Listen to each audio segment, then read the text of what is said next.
Morning दोस्तों, जय हिंद। एक बार फिर आपके समक्ष उपस्थित हुआ हूं हमारा नया वीडियो लेकर।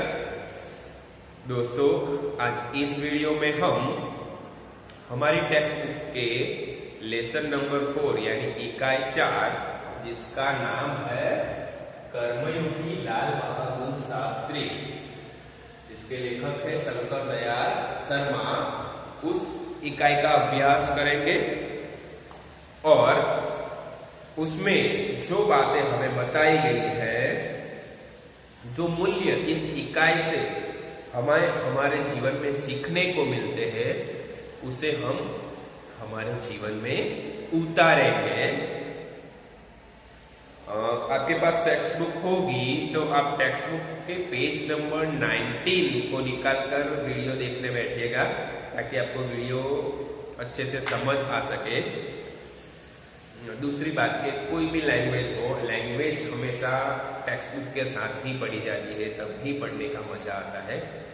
तो आप हिंदी, इंग्लिश, संस्कृत, गुजराती जो भी टेक्स्ट बुक लैंग्वेज है वो पढ़े तो उसके साथ आप टेक्स्ट बुक अवश्य रखें, क्योंकि बिना टेक्स्ट बुक के भाषा नहीं पढ़ी जाती।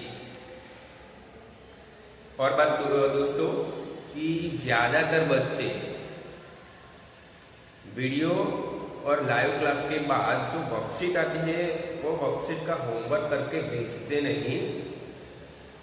तो आपको एक बात यहाँ पर बताना चाहता हूँ कि जो बच्चे ये वर्कशीट नहीं भेजते, आपको पता होगा कि आपके इंटरनल के 20 मार्क्स है, तो वो मार्क्स आपके चले जाएंगे। आप लाइव क्लास में ज्वाइन नहीं होते, वर्कशीट होमवर्क करके नहीं भेजते, तो वो आपको ही लॉस है, हमें तो कुछ लॉस नहीं है। तो प्लीज थोड़े पंक्चुअल हो जाओ और जितने भी सब्जेक्ट की वर्कशीट आती है रेगुलरली वो होमवर्क करके आप सब्जेक्ट के ग्रुप में भेजो, ताकि आपको भी मार्क्स के लॉस ना हो। ओके, तो इस वीडियो के बाद जो भी वर्कशीट आएगी डेफिनेटली आपको वर्कशीट के सभी आंसर भेजने हैं फटाफट से लिख कर, क्योंकि ज्यादा बच्चे और मुझे 8B के बच्चों से बहुत नाराजगी है। 8B कोई बच्चा होमवर्क नहीं भेजता, ओनली 4-5 बच्चे जो रेगुलर है वही होमवर्क भेजते हैं। तो दिस इज नॉट फेयर। यहाँ पर मुझे वीडियो में आपको एक बात कहनी पड़ेगी, ये अच्छा नहीं है। सो प्लीज अपनी वीडियो को ध्यान से देखिए और वर्कशीट फटाफट से लिखकर होमवर्क भेज दीजिए। ओके दोस्तों, हमारा ये जो पाठ है, हमारा जो इकाई है कर्मयोगी लाल बहादुर शास्त्री, वो लिखा है हमारे भारत देश के 9वें राष्ट्रपति श्री शंकर दयाल शर्मा जी ने। तो फर्स्ट ऑफ फर्स्ट हम शंकर दयाल शर्मा जी का थोड़ा सा परिचय ले लेते हैं। तो शंकर दयाल शर्मा जी का जन्म सन 1918 में हुआ था। 19 अगस्त को उनका जन्म हुआ था। उनका जन्म मध्य प्रदेश राज्य के भोपाल शहर में हुआ था।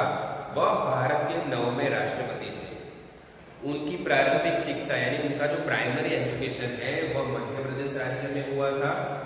आगे की पढ़ाई उन्होंने उत्तर प्रदेश के आगरा शहर में, इलाहाबाद शहर में तथा लखनऊ विश्वविद्यालय से उन्होंने आगे की पढ़ाई की। यानी लखनऊ विश्वविद्यालय से उन्होंने MA मास्टर ऑफ आर्ट्स और LLB यानी जो वकील बनते हैं, वकालत करने की जो डिग्री होती है LLB बराबर, वो बैचलर ऑफ लेजिस्लेटिव लॉ उसे कहते हैं LLB, bachelor of legislative law, जिससे उस डिग्री को आप हासिल करोगे उसके बाद आप वकालत कर सकते हो कोर्ट में।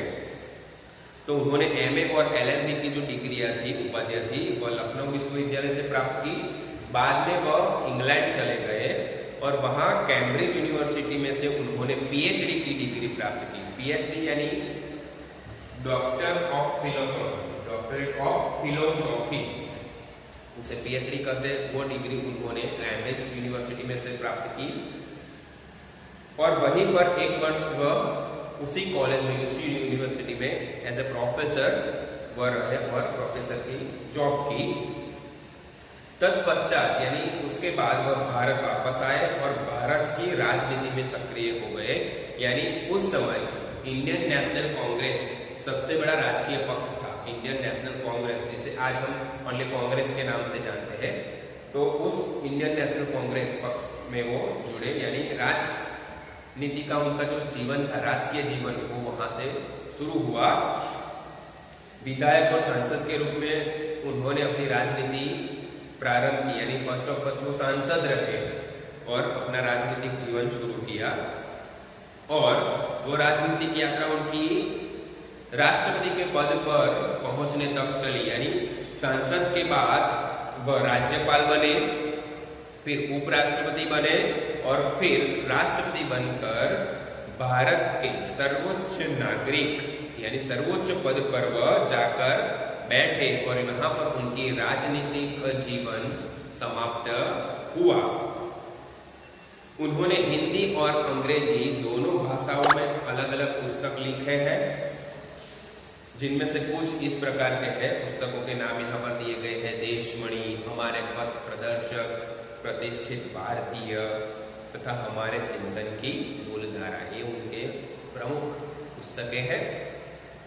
आपके पास टेक्स्ट बुक है तो आप टेक्स्ट बुक में उनके फोटो को देख सकते हो। ओके। सन 1992 से यानी 1992 से 1997 तक यानी 5 साल तक वो भारत के राष्ट्रपति पद पर रहे और सन 1999 में यानी 1999 में दिसंबर महीने की 26 तारीख को यानी 26 दिसंबर 25 दिसंबर को नाताल का त्योहार होता है, उसके दूसरे दिन 26 दिसंबर को उनकी मृत्यु हुई। तो वो भारत के राष्ट्रपति पद पर 5 वर्ष तक रहे और भारत देश की उन्होंने सेवा की। भारत के 9वें राष्ट्रपति के पद पर वो आसीन थे सन 1992 से 1997 तक और उनकी मृत्यु 1999 में हुई। दोस्तों, इस इकाई में उन्होंने ये जो जीवन चरित्र एक रेखा चित्र लिखा है और लाल बहादुर शास्त्री के जीवन के बारे में उन्होंने यहाँ पर जो बात की है उसे रेखा चित्र कहते हैं। यह साहित्य का प्रकार आप लिख सकते हो रेखा चित्र या फिर जीवन चरित्र, बराबर। रेखा चित्र या जीवन चरित्र। तो यहाँ पर उन्होंने लाल बहादुर शास्त्री के जीवन के बारे में उनकी बातें हमें बताई है कि कैसे थे लाल बहादुर शास्त्री, कैसा था उनका व्यक्तित्व। ओके, देखते हैं।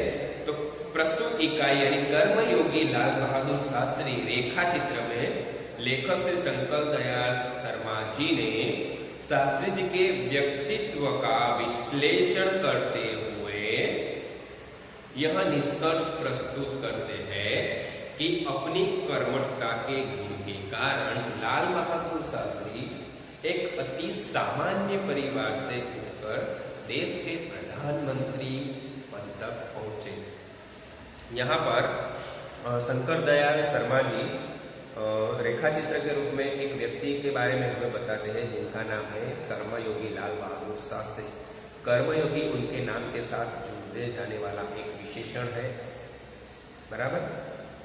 वह उनके जीवन का यहाँ पर विश्लेषण करते हैं। विश्लेषण करना यानी उनके जीवन को अलग अलग टुकड़ों में वो बांट के हमें उनके जीवन के बारे में बताते हैं और उनके जीवन का जो गुण था कर्मठता का गुण, यानी हमेशा कर्म के प्रति ही लगाव रखना, कर्म को ही फर्स्ट प्रायोरिटी देना, वो बात हमें यह बताते हैं और कहते हैं कि भाई सामान्य परिवार में से आए थे, यानी गरीब परिवार में से, किसान के बेटे थे, वो किसान परिवार से आए थे और भारत के प्रधानमंत्री वो बने। तब तक का उनका जो सफर था वह सफर हमें यहाँ पर शॉर्ट में वह देते हैं। वे कर्म को ही ईश्वर मानते थे। लाल बहादुर शास्त्री कर्म को ही ईश्वर मानते थे। कर्म के प्रति उनकी अटल आस्था थी, अटल आस्था यानी न डिगने वाला विश्वास था उनको अपने कर्म के प्रति और संपूर्ण समर्पण था। संपूर्ण समर्पण यानी वो जो कार्य करते थे उन कार्य को वो अपना पूरा 100% उसे ही देते थे और जब तक वो कार्य सफल न हो जाए तब तक वो बैठते नहीं थे। आगे इस इकाई से हमें समर्पण की भावना कर्तव्यनिष्ठा और कर्मठता जैसे भाव सीखने को मिलेंगे। देखते हैं हम इकाई पेज नंबर 19 टेक्स्ट बुक में। शास्त्री जी के नाम के साथ कर्मयोगी विशेषण जोड़ना बिल्कुल उपयुक्त है, क्योंकि मुझे तो उनका सारा जीवन ही कर्म से भरा हुआ मालूम पड़ता है। शास्त्री जी सामान्य परिवार से ऊपर उठकर देश के प्रधानमंत्री के जिस महत्वपूर्ण पद तक पहुंचे, उसका रहस्य उनके कर्मयोगी होने में ही छिपा हुआ है। वे उन लोगों में नहीं थे जो भाग्य पर भरोसा करके बैठे रहते हैं और अचानक कभी सफलता मिल जाती है, बल्कि वे उन लोगों में से थे जिनको अपनी हथेली की लकीरों की बजाय अपने चिंतन और कर्म की शक्ति पर अधिक भरोसा होता है। दोस्तों, यहाँ पर शास्त्री जी के नाम के साथ कर्मयोगी विशेषण जोड़ना बिल्कुल उपयुक्त है, ऐसा लेखक कहते हैं। कर्मयोगी यानी कर्म मार्ग का अनुसरण करने वाला, कर्मयोगी यानी कर्म मार्ग का अनुसरण करना यानी फॉलो करना, कर्म मार्ग का अनुसरण करने वाला। दूसरे शब्दों में हम कहें तो सदा किसी भी फल की अपेक्षा न रखकर फर्स्ट काम करने वाला, यानी किसी भी फल की या रिजल्ट की अपेक्षा न रखकर बस काम ही करता रहता है, वैसे व्यक्ति को कर्मयोगी कहा जाता है। तो लाल बहादुर शास्त्री के नाम के आगे कर्मयोगी विशेषण जोड़ना बिल्कुल उपयुक्त है, ऐसा लेखक कहते हैं। उपयुक्त है यानी योग्य है। क्यों ऐसा विशेषण उनके नाम के आगे जुड़ा है, तो वो आगे हम देखते हैं कि उनका जीवन कैसा था, उनकी कार्य करने की पद्धति कैसी थी। बराबर, जैसे हम गांधी जी की बात करें तो गांधी जी के जीवन के नाम के आगे हमने महात्मा विशेषण लगा दिया। बराबर, महात्मा गांधी। तो ये महात्मा विशेषण उनके आगे क्यों लगा? क्योंकि वो महान आत्मा थे। उन्होंने अपना पूरा जीवन देश के लिए समर्पित कर दिया, देश को आजाद कराने में, देश के लोगों का उद्धार करने के लिए उन्होंने पूरा जीवन समर्पित कर दिया, इसलिए उनको महात्मा कहते हैं। तो उसी प्रकार लाल बहादुर शास्त्री को कर्मयोगी कहा जाता है, क्योंकि उन्होंने सबसे पहले फर्स्ट प्रायोरिटी सबसे पहले अपने काम को दी है। फर्स्ट अपना काम, उसके बाद दूसरे कार्य, इसीलिए उन्हें कर्मयोगी कहा गया है। और उन्होंने जितने भी काम किए वो काम के लिए उन्होंने किसी भी फल की अपेक्षा नहीं रखी, यानी काम के बाद जो फल या कोई रिजल्ट मिलने वाला है उसकी अपेक्षा उन्होंने नहीं रखी, बस कार्य ही करते रहे। इसलिए उनके नाम के आगे कर्मयोगी विशेषण लगाया जाता है और वो बिल्कुल उपयुक्त है, यानी योग्य है।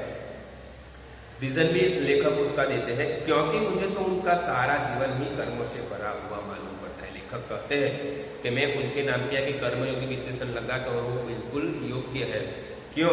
क्योंकि उनका सारा जीवन मुझे तो कर्म से भरा हुआ मालूम पड़ता है। वो जब तक जिए, जितना जिए, वह कार्य करते रहे, यानी उनका पूरा जीवन कार्य से, कर्म से भरा हुआ था, इसलिए उनके नाम के आगे कर्मयोगी विशेषण लगाना योग्य है। शास्त्री जी सामान्य परिवार से ऊपर उठकर देश के प्रधानमंत्री के जिस महत्वपूर्ण पद तक पहुंचे, यानी वह एक सामान्य परिवार से आए थे, किसान परिवार से। उनका जन्म, लाल बहादुर शास्त्री का जन्म सन 1904 को उत्तर प्रदेश के मुगल सराय शहर में हुआ था। सन 1904 की 2 अक्टूबर को उनका जन्म हुआ था। जिस 2 अक्टूबर को हम महात्मा गांधी जी की जन्म जयंती मनाते हैं, उसी दिन लाल बहादुर शास्त्री का भी जन्मदिन है। लेकिन देखिए दोस्तों, पूरा देश उस दिन को महात्मा गांधी की जयंती के दिन में मनाता है। बहुत धामधूम से हम लोग उस दिन सफाई कार्य सब करते हैं, लेकिन कोई लाल बहादुर शास्त्री को याद करता है? नहीं। देश के इतने बड़े प्रधानमंत्री जिसने पूरा जीवन कर्म को ही दे दिया, कर्म को ही अपना कहते हैं पूरा जीवन मानते थे, वैसे व्यक्ति का भी उसी दिन जन्मदिन है, लेकिन हम लोग उसे याद नहीं करते, सिर्फ गांधी जी को ही याद करते हैं। तो दिस इज नॉट वेरी योग्य नहीं है। उस दिन हमें लाल बहादुर शास्त्री का भी जन्मदिन मनाना चाहिए और गांधी जी का भी जन्मदिन मनाना चाहिए। यानी दोनों का जन्मदिन एक दिन है, तो हमें दोनों का जन्मदिन मनाना चाहिए, बराबर। यानी शास्त्री जी का जन्म 2 अक्टूबर सन 1904 को उत्तर प्रदेश के मुगल सराय में हुआ था और उनकी मृत्यु 11 जनवरी सन 1966 1966 की जनवरी की 11 तारीख को हुई थी। आगे देखते हैं कि वह एक किसान परिवार में से, यानी बहुत गरीब परिवार में से, सामान्य परिवार में से आते थे और प्रधानमंत्री के पद तक वह पहुंचे अपने कर्म के बल पर, ना ही कि रिश्वत से या फिर किसी की जान पहचान से, लेकिन अपने कर्म से, अपने विश्वास से, अपनी लगन से, अपनी लगत से वह एक सामान्य परिवार से उठकर प्रधानमंत्री के पद तक पहुंचे। उनका रहस्य उनके कर्मयोगी होने में ही छिपा है। वह प्रधानमंत्री के पद पर पहुंचे, उसका रहस्य उनके कर्मयोगी होने में ही छिपा हुआ है। पूरा जीवन कर्म को ही उन्होंने प्राधान्यता दी है। वे उन लोगों में से नहीं थे जो भाग्य पर भरोसा करके बैठे रहते थे। शास्त्री जी उन लोगों में से नहीं थे कि जो भाग्य पर यानी नसीब पर भरोसा रखकर बैठे होते। कहते हैं ना कि नसीब में जो होगा वो मिलेगा, नसीब में नहीं है तो नहीं मिलेगा। तो शास्त्री जी वैसे आलसू लोगों में से नहीं थे। वह अपना नसीब खुद बदलना जानते थे। और कैसे? मेहनत कर कर, काम कर कर। बल्कि वे उन लोगों में से थे जिनको अपनी हथेली की लकीरों की बजाय अपने चिंतन और कर्म की शक्ति पर अधिक भरोसा होता था। वह उन लोगों में से नहीं थे जो भाग्य पर भरोसा यानी नसीब पर भरोसा रखकर बैठे रहते, बल्कि वो उन लोगों में से थे जो अपनी हथेली की लकीरों की बजाय चिंतन और कर्म शक्ति पर अधिक भरोसा रखते थे। तो हम लोग है ना, ज्यादातर लोग ऐसे ज्योतिष में बहुत विश्वास रखते हैं, रखना चाहिए, जैसे जिसकी सोच और जैसे जिसकी आस्था, बराबर। हम ज्योतिष पर बहुत विश्वास रखते हैं, ज्योतिषाचार्य जो कहते हैं वैसे ही करते हैं।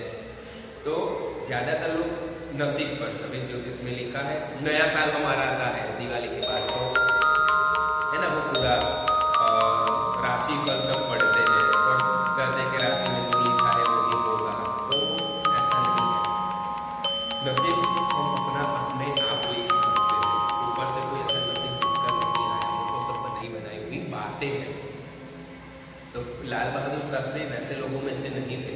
वो अपने हाथों की लकीरों पर विश्वास नहीं करते थे, बल्कि हाथों से कार्य करते थे और अधिक विश्वास उन्हें अपने कार्य पर, अपने काम पर होता था। अधिक भरोसा अपनी शक्ति पर, अपने कर्म की शक्ति पर होता था कि मैं काम करूंगा तो मेरी कर्म की शक्ति से मैं सब कुछ बदल सकता हूँ, हाथों की लकीरों को भी बदल सकता हूँ, बराबर। हाथों की लकीरों को देखकर बैठने वाले व्यक्तियों में से वो नहीं थे और वे क्रमशः अपने जीवन का रास्ता बनाते हुए आगे बढ़ते। वो सतत कार्य करते रहे और क्रमशः यानी क्रम के अनुसार एक के बाद वो अपना रास्ता निकालते गए और एक सामान्य परिवार से हो गए प्रधानमंत्री के पद तक, बराबर। यहाँ पर उनके नाम के आगे कर्मयोगी विशेषण लगाना उपयुक्त है, बराबर।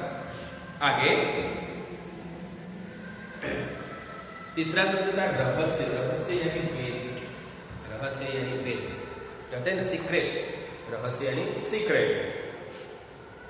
दूसरा है बजाय, हथेली की लकीरों के बजाय चिंतन और कर्म की शक्ति पर अधिक भरोसा करते हैं। बजाय यानी बदले, हथेली की जो लकीर होती है उसके बदले वो अपने कर्म पर ज्यादा भरोसा करते थे।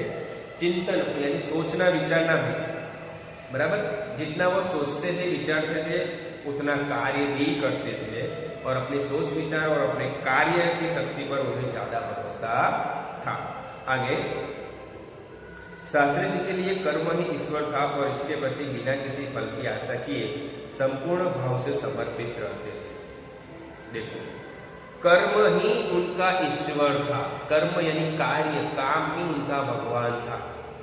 अगर हम भी हमारे कार्य को प्रायोरिटी देंगे, हमारे काम को प्रायोरिटी देंगे, प्रमुखता देंगे, तो सक्सेस एक दिन हमारे कदम चूमेगी।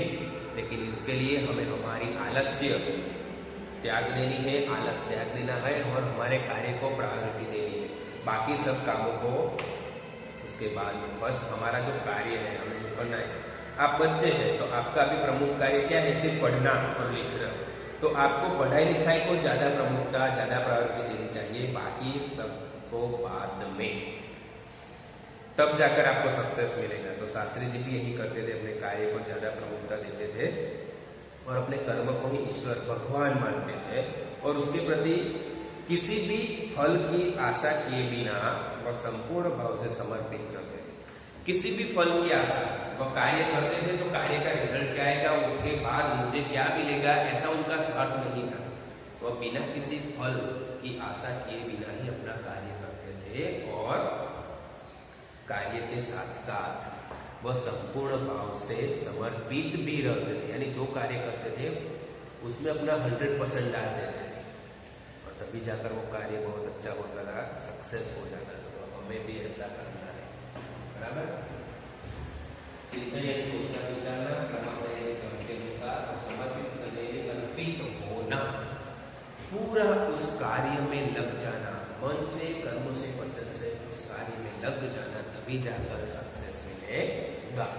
आगे यहाँ तक कि जब भी उन्हें फल की प्राप्ति के अवसर मिले तब भी उन्होंने उस पर और हमेशा अपेक्षित दृष्टि ही रखी। उस और वो जो भी कार्य करते थे उसके बाद उसको फल की आशा तो नहीं थी, लेकिन फल प्राप्ति के अवसर, अवसर यानी प्रसंग, मौके, बराबर, चांस, उनको ऐसे फल यानी जो भी कार्य करते थे उसका रिजल्ट, उसका परिणाम जो आता था उसमें उसको चांस भी मिला, बहुत चांस, लेकिन उन्होंने कभी भी वह चांस नहीं लिए, बल्कि उस वक्त उन्होंने अपनी अपेक्षित दृष्टि ही रखी। उपेक्षित दृष्टि, उपेक्षित दृष्टि यानी उस पर वो बेपरवाह हो गए, लापरवाह हो गए कि भाई ऐसे मैं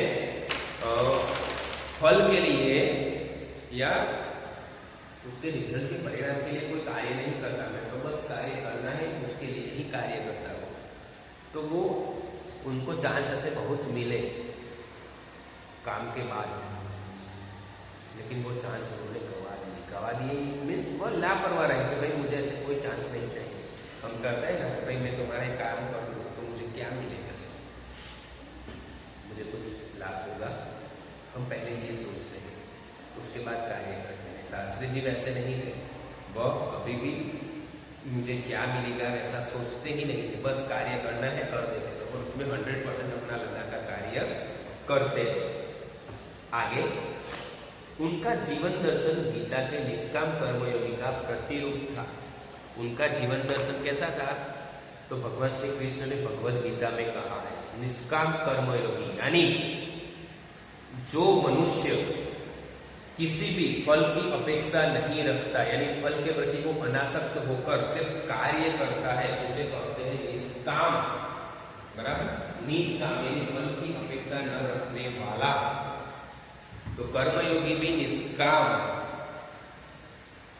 प्रतियोगी थे, यानी किसी भी फल की अपेक्षा नहीं रखते थे, बस कार्य करते रहते थे। यानी उनका पूरा जीवन दर्शन ऐसा है, गीता के निष्काम कर्मयोगी का प्रतिरूप था। प्रतिरूप यानी उदाहरण था कि भगवान श्री कृष्ण ने भगवद गीता में निष्काम कर्मयोगी की बात की है, अर्जुन को बताया है कि तू निष्काम कर्मयोगी बन, यानी कर्म की अपेक्षा न रख, बस तू तेरा कार्य करता रह। तो लाल बहादुर शास्त्री जी गीता के निष्काम कर्मयोगी के उदाहरण है। अगर हम गीता में भगवान श्री कृष्ण की बात सच माने तो ये सच हमें लाल बहादुर शास्त्री के उदाहरण से सच माननी ही पड़ेगी। आगे इसलिए मैं समझता हूं कि उन्हें केवल कर्मयोगी के बजाय निष्काम कर्मयोगी कहना कहीं अधिक उपयुक्त है। इसीलिए लेखक कहते हैं कि मैं कहता हूं कि सिर्फ लाल बहादुर शास्त्री को कर्मयोगी ही नहीं कहना, लेकिन कर्मयोगी की बजाय उन्हें निष्काम कर्मयोगी कहना अधिक उपयुक्त है। उपयुक्त है यानी योग्य होगा, क्योंकि वो कभी भी फल की अपेक्षा नहीं रखते थे, बस अपना कार्य करते थे। इसीलिए उन्हें निष्काम कर्मयोगी कहना अधिक उपयुक्त है, अधिक योग्य है। आगे अपने उद्देश्य के प्रति दृढ़ आस्था, उस उद्देश्य को प्राप्त करने के लिए कर्म का भाव तथा उस कर्म के प्रति संपूर्ण समर्पण, ये 3 बातें मुझे उनके संपूर्ण चरित्र का तथा जीवन दर्शन में दिखाई पड़ती है। देखो, उनके जीवन से हमें 3 बातें सीखने को मिलती है, बराबर। पहली कि अपने उद्देश्य यानी अपना जो भी लक्ष्य है, ध्येय है, उसके प्रति दृढ़ आस्था यानी अटल मनोबल, अटल विश्वास। दूसरा, उस उद्देश्य को प्राप्त करने के लिए कर्म का भाव, जो भी हमारा ध्येय है, जो भी हमारा गोल है, उसे प्राप्त करने के लिए कार्य करने का भाव हमारा होना चाहिए। हम आलस बनकर बैठे रहेंगे तो हमें हमारा गोल नहीं प्राप्त होगा। हमारा जो भी गोल है, जो भी अचीवमेंट है, उसे प्राप्त करने के लिए हमें काम करना पड़ेगा, मेहनत करनी पड़ेगी। कर्म यानी मेहनत, परिश्रम, तभी जाकर वो हमारा गोल अचीव होगा। दूसरा है उस कर्म के प्रति संपूर्ण समर्पण। अब जो भी कार्य हम करें, उस कार्य में हमें संपूर्ण यानी 100% देना है, उसमें काम चोरी नहीं करनी है, 100% हमें उस कार्य में लग जाना है, तभी जाकर वो कार्य सक्सेस होगा। तो ये 3 बातें लाल बहादुर शास्त्री अपने जीवन में उतारी थी और तभी जाकर वह कर्मयोगी कहलाए। तो उनके जीवन की ये 3 बातें महत्वपूर्ण है जो हमें भी सीखनी है और पूरा उनका जीवन दर्शन इन 3 बातों पर ही है। अपने एक भाषण में उन्होंने इसी तरह के विचार व्यक्त करते हुए कहा था, जब वो प्रधानमंत्री थे तो भाषण देना होता है प्रधानमंत्री को, जैसे हमारे नरेंद्र मोदी बात पर भाषण देने आ जाते हैं, बराबर। तो हर प्रधानमंत्री को भाषण देना पड़ता है। मोदी साहब को भाषण देना बहुत पसंद है, इसीलिए। तो लाल बहादुर शास्त्री ने अपने एक भाषण में कहा था कि यहाँ तक कि भले ही आप राजनीतिक क्षेत्र या सामाजिक क्षेत्र या किसी अन्य क्षेत्र में कार्य करते हैं, यदि आप उसमें सफल होना चाहते हैं, अपने दायित्वों का पूरी तरह से निर्वाह करना चाहते हैं, तो आपके कार्य और समर्पण तथा भक्ति और कर्म में समन्वय होना चाहिए। देखो, उन्होंने बहुत अच्छी बात की सब लोगों को कि यहाँ तक कि भले आप राजनीतिक यानी आप राजनीति से जुड़े हुए इंसान हो या सामाजिक क्षेत्र से या कोई किसी सामाजिक कार्य, सामाजिक संस्था के से जुड़े हुए आप व्यक्ति हो या राजनीति से जुड़े हो या किसी अन्य क्षेत्र के, या आप टीचर हो, वकील हो, स्टूडेंट हो, डॉक्टर हो, कोई भी हो, यदि आप अपने इस क्षेत्र में सफल होना चाहते हो, अपने इस कार्य में आपको सक्सेस होना है, तो आपको अपने दायित्वों का, दायित्व यानी जिम्मेदारी, दायित्व यानी जिम्मेदारी, आपकी जो जवाबदारी है वो को पूरी तरह निर्वाह करना होगा। आपकी जो जिम्मेदारी है उसे पूरी तरह से निर्वाह करना है। निर्वाह करना है यानी आपकी जवाबदारी को निभाना है। आपका जो भी कार्य का प्रोफाइल है, उस प्रोफाइल को आपको फॉलो करना है। उस प्रोफाइल को पूरी निष्ठा से, बिना किसी स्वार्थ के, उस जवाबदारी को, जिसको आपकी जवाबदारी दी है, जिसने आपको उस जवाबदारी को आपको निभाना है और निभाना चाहते हैं, तो आपको कार्य और समर्पण यानी आपका जो कार्य है, आपका जो काम है वो, और काम के प्रति आपका समर्पण भाव, 100% भाव कार्य के प्रति आपका होना चाहिए और उस कार्य की भक्ति और उस कार्य में, कर्म में समन्वय होना चाहिए। यानी 4 बातों में आपका समन्वय, इक्वालिटी, मेल मिलाप होना चाहिए। कौन सी 4 बातें? कार्य और समर्पण, भक्ति और कर्म, बराबर। उन चारों की अगर मेल मिलाप हो गई तो आपकी जो जवाबदारी है, जो जिम्मेदारी है, उसका दायित्व आप अच्छी तरह से निभा सकेंगे। भले ही आप किसी भी क्षेत्र के हो, राजनीति में हो, सामाजिक कार्य कर हो या किसी भी क्षेत्र में, डॉक्टर, इंजीनियर, वकील या बिजनेसमैन या स्टूडेंट, हाउसवाइफ या हाउसमैन, जो भी हो, आपको जो भी आपका कार्य है, जो भी आपका प्रोफाइल है, उसमें आप सक्सेस होना चाहते हो, वह जवाबदारी अच्छे से निभाना चाहते हो, तो आपके कार्य के प्रति आपका समर्पण भाव, कार्य के प्रति आपकी भक्ति और उस कार्य करने का आपका जो कर्म है, आपका जो रोल है, उस चारों में समन्वय यानी इक्वालिटी होनी चाहिए। ये बात हमें शास्त्री जी ने अपने एक भाषण में बताई थी। और आगे वह कहते हैं कि मैं शास्त्री जी की सफलता का रहस्य उनके इसी महत्वपूर्ण चिंतन में मानता हूँ।